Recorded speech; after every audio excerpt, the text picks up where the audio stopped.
बटुकपुर नाम के एक गांव में लीला नाम की एक लड़की रहती थी जो बहुत ही घमंडी और लालची थी। लीला के घर में उसके भाई बहन और माता पिता थे। लीला अपने भाई बहन को बहुत परेशान करती थी तथा गांव के अन्य बच्चों को भी परेशान करती थी। वो सभी बच्चों से सामान छीन छीन कर खा जाती थी और जब बच्चे उसके घर शिकायत करने आते तो वो पहले ही जोर जोर से रोने लगती ताकि उसकी माँ से वो डांट ना खाए।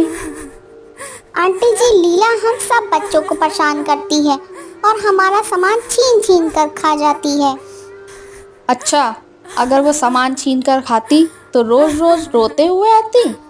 तुम लोग झूठ बोल रहे हो। तो वो लोग वहां से चले जाते हैं। फिर सब बच्चों ने लीला को सबक सिखाने की योजना बनाई। एक दिन जब लीला स्कूल से आ रही थी तो दो बच्चे जंगल की तरफ इशारा करते हुए बोले, अरे तुमने सुना है? उस जंगल में एक आम का पेड़ है जहाँ बहुत सारे आम लगे हैं। वहाँ कोई भी बच्चा जाता है तो पेड़ खुद झुककर आम की बरसात कर देता है। पर वहाँ एक राक्षस रहता है जो लालची बच्चों को खा जाता है।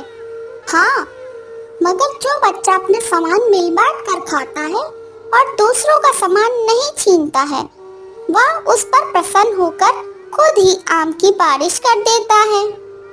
यह सब बातें लीला सुन रही थी और बच्चे वहां से हंसकर चले जाते हैं।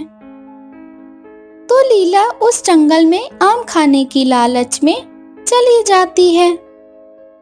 वहां कोई राक्षस तो नहीं था, पर आम का एक विशाल पेड़ था जिस पर बहुत सारे आम लगे थे। कुछ आम नीचे भी गिरे हुए थे जिसे खाने के लिए लीला आगे बढ़ती है। वैसे ही नीचे गड्ढे में गिर जाती है और तेज तेज रोने लगती है।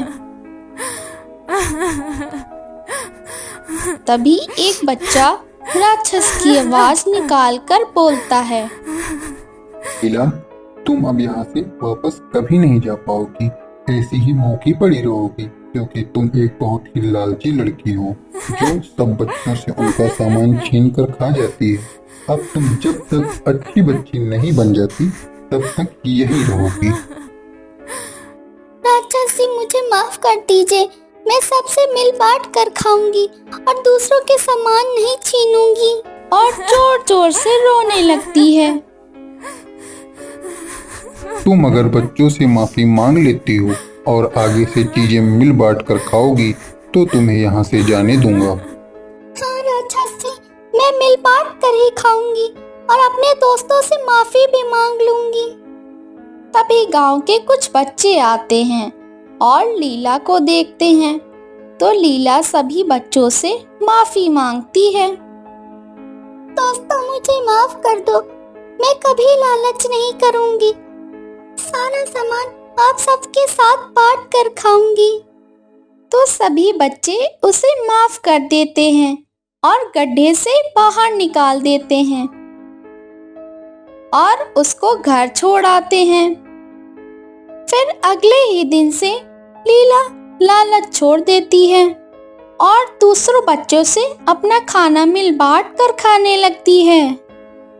तो कुछ दिन बाद उसके घर में बहुत सारे आम आते हैं जिसे देखकर लीला बहुत खुश हो जाती है और अपने दोस्तों के साथ मिल बांट कर खाती है। तो बच्चों, हमने इस कहानी से सीखा कि हमें कभी भी लालच नहीं करनी चाहिए और हमेशा मिल बांट कर ही खाना चाहिए क्योंकि लालच बुरी बला होती है।